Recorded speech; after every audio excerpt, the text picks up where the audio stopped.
We've got some breaking news coming in. Reports coming in say Pakistan's Army Chief General Asim Munir is headed to the United States for his second visit in the last 2 months, signaling a possible deepening of ties between the United States and Pakistan. Now, I have to tell you, viewer, we cannot confirm that this information is correct, but local news reports in Pakistan as well as here in India are indicating that Asim Munir, who promoted himself to the rank of Field Marshal after his military defeat during Operation Sindoor, is reported to be headed to the United States for another possible meeting with Donald Trump. This will make it the second visit to the United States after Operation Sindoor, in which his country was decisively defeated and dragged to the ceasefire table, something that Trump has been trying to take credit for and something that India has been pushing back on, something that has precipitated possibly the current flashpoint between India and the United States. So Asim Munir possibly headed to the United States for the second time.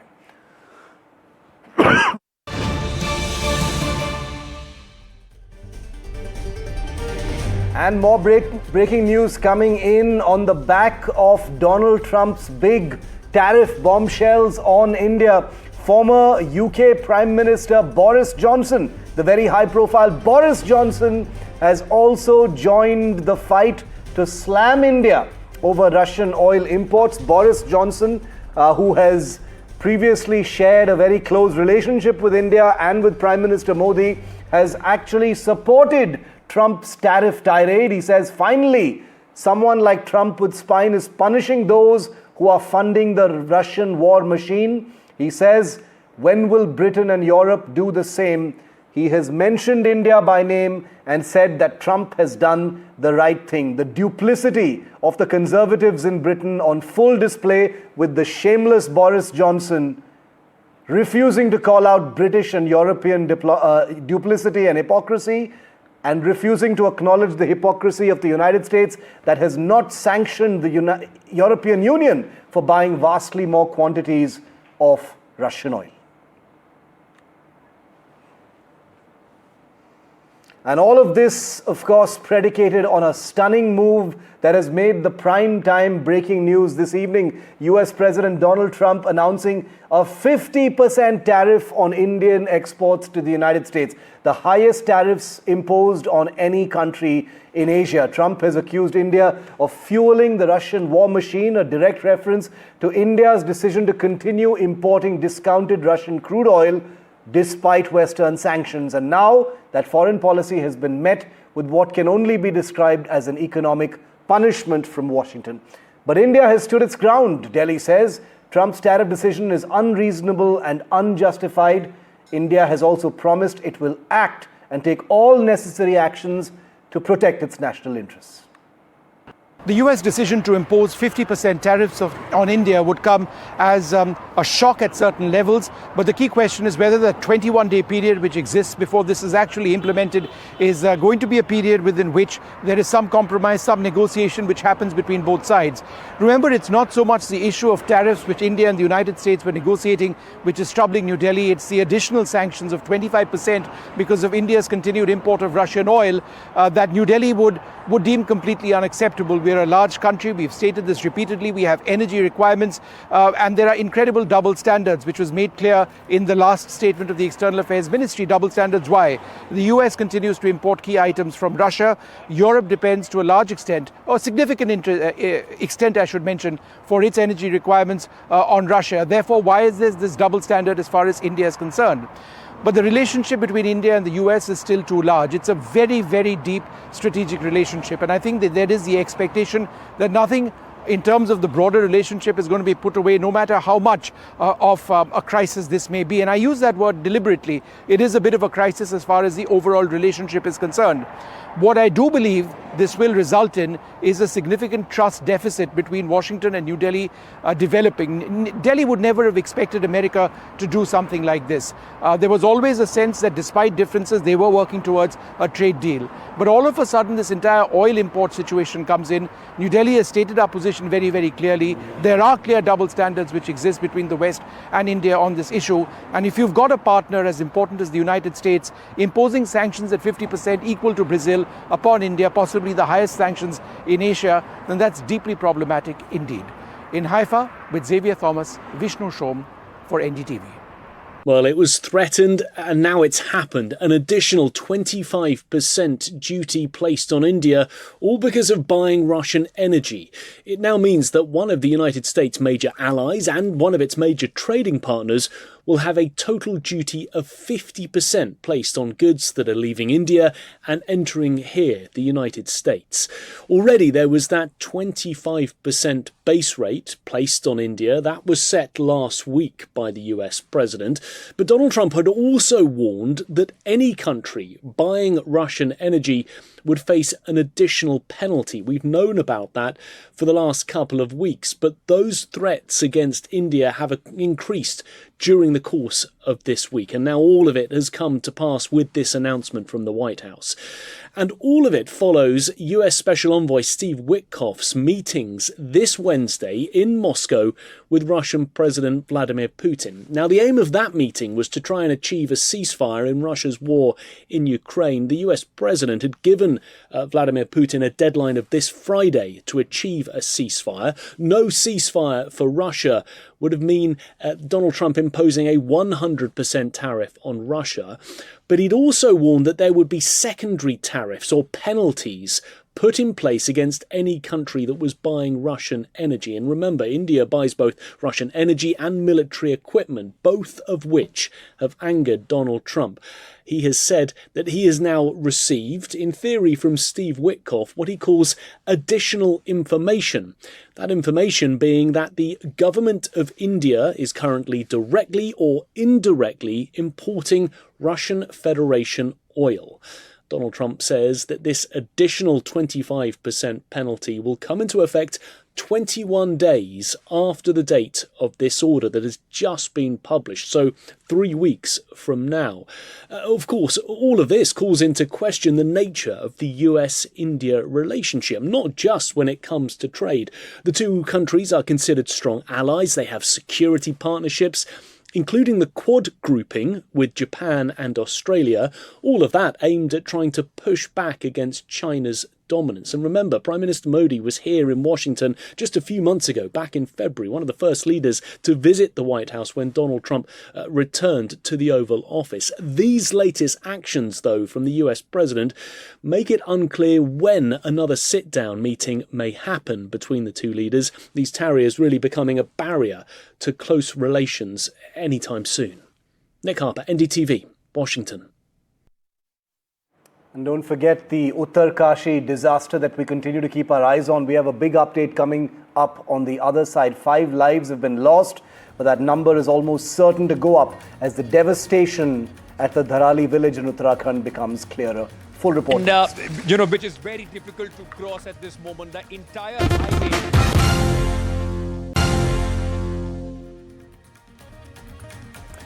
It's a top honor for NDTV. The network has won big at the BCS Ratna Awards 2025. NDTV 24/7 has bagged Best English News Channel of the Year. CEO and Editor-in-Chief Rahul Kanwal has been named News Icon of the Year. NDTV 24/7's election coverage came out on top at the prestigious awards, and the network's Marathi channel has won Debut Channel of the Year award this year.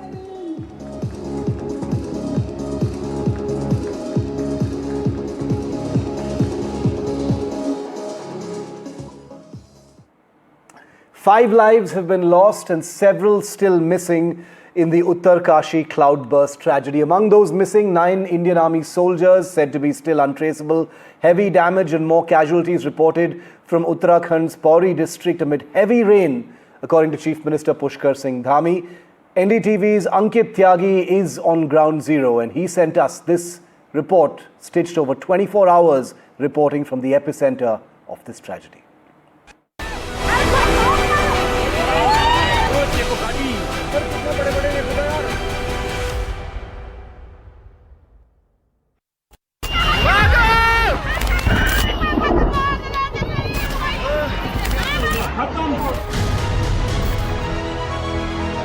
very difficult to cross at this moment.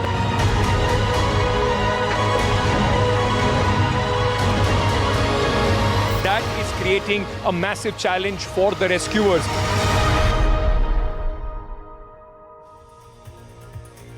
Good evening and welcome. At this moment, I am coming to you live from about 40 kilometers from Dharali. I am just about 35 kilometers from Uttarkashi. And I've been brought here and I've come here to try and make my way to Dharali because those videos that we saw from yesterday, more than 24 hours ago, those visuals are terrifying. We don't know yet how many in that village are still under the rubble. We don't know yet what exactly is the situation of that village. Many believe that more than half of that village, which housed 1,500 to 2,000 people, has completely been wiped off. Dharali, a very important village on the way to Gangotri, on the Gangotri highway, which had many homestays, hotels, where Tirthyatris, the pilgrims, used to stay just before they were making their way to Gangotri, at this moment stands in ruins. With help, though trickling in, but not as much as the entire enormity of the situation would have demanded. It's been more than 24 hours that I have been on the road with my colleague Momin, who is handling a very difficult, in fact, job at this moment, because sometimes I'm just speaking. He's the one who is shooting me using the camera when we are walking through very treacherous terrain. And in the last 24 hours, without a wink of sleep, both of us, along with our driver, have tried to make our way to Dharali, because not only do we want to go and see what has happened there, but we also want to make sure that help is reaching there. We also want to make sure that the story of Dharali is captured. One of the worst tragedies after 2013, Kedarnath flash floods, which unfortunately I also covered for more than a month. At this moment, I can tell you, you can see the NDRF crews going from here. They are also stuck. Every few kilometers, there is a landslide. From 8 o'clock yesterday till about 2 o'clock in the afternoon, it rained continuously. And here, also at this moment, where you are seeing, the road has been completely washed off. And the effort is to make some sort of a temporary arrangement so that the heavy trucks carrying the important digging equipment, other things which NDRF and SDRF would need to help people in Dharali, in Harsil, that in fact can be moved. But that's not the only challenge. If they are even able to do this, it's been more than 24 hours of continuous work and the road is still not in that situation where they can come in, there are then challenges ahead. And, just about 16 kilometers from here, a very important bridge, a 100-meter bridge, has been washed off. So even if the teams make their way to that place, from there, Harsil is still about 30 kilometers. And that's just the beginning of the devastation that Uttarakhand has seen. While in the last 24 hours, we've been traveling through the rains, we've literally climbed mountain to try and make our way here. Unfortunately, we are so near, yet so far from our destination, from our goal, Dharali. Let me also tell you, ladies and gentlemen, that having witnessed the 2013 Kedarnath flash floods, I can only tell you that it was of tragedy of epic proportions. And Dharali also is more or less writing a similar chapter. Just take a look at what you see behind me. This is a river, the Bhagirathi River, in absolute spate. And around this river, when it goes to Uttarkashi and everywhere else, there have been, in fact, alerts sounded that there will be heavy rains tonight. And all those near the bank of the river have been asked to vacate it. Hotels, ashrams, restaurants, all have been told to be extra cautious. The Chief Minister is camping in Uttarkashi, but there are larger questions. The Chief Minister is making sure that at least the response of the administration is adequate. Thankfully, after 2 o'clock, the rain have subsided, and since then there have been sortie after sortie of the choppers. Harsil, a very important military base, the helipad has been washed off, but there are 2 more which are being used by the civilian and the military helicopters to try and ensure that help reaches those who are in most desperate need at this moment in Dharali. Because time is of essence, every passing minute is throwing those people closer to death. And that's the race against time at this moment. But there is a larger question about what development and what kind of development does Uttarakhand and people of Uttarakhand need. That is something that will be pondered later. At this moment, it's race against time, rescue, then relief, and then possibly post-mortem. Take a look at the 24 hours that we spent trying to reach destination ground zero, Dharali. We are still en route, Uttarkashi, and this gives you a sense of how difficult not only the rescue operations, but the entire, this whole situation has been, not only just for the people of Uttarakhand, of specifically the Dharali and other villages, but also at this moment, for the administration and in adjoining areas as well. This is a fresh landslide which has taken place, and look at the massive boulders that it has brought down with it. It has broken the road. It has also broken the security fencing which was placed right here, and right on this very spot. You would still see some slithering down of the debris at this moment. This has been a continuous process that we have been seeing and witnessing since the morning. Every few kilometers we are stopped. The first time I came live in the morning, we were about 37 kilometers from Uttarkashi, and this is the danger. This is the danger that people, in fact, have to face. You saw this massive slide right in front of our cameras. My colleague Momin was giving you a sense of, we were just trying to show you, and this huge rock fell right from the very top, and it can bounce and go in any direction. So it's quite unsafe at this moment. I believe this, landslide is going to keep us here for some times, but just the sheer, look at this, the size of those boulders which have come down, and it will take, the JCB is working, but it will take few hours before this can be cleared and we can be on our way to Uttarkashi. Debris coming in from the very top. Now, what's happening and why is it like you've seen? Our viewers, if they are tuned in to NDTV, they would have seen in the last hour and a half 4 such fresh slides. This is actually the biggest one that we have seen. It's still continuing as we speak.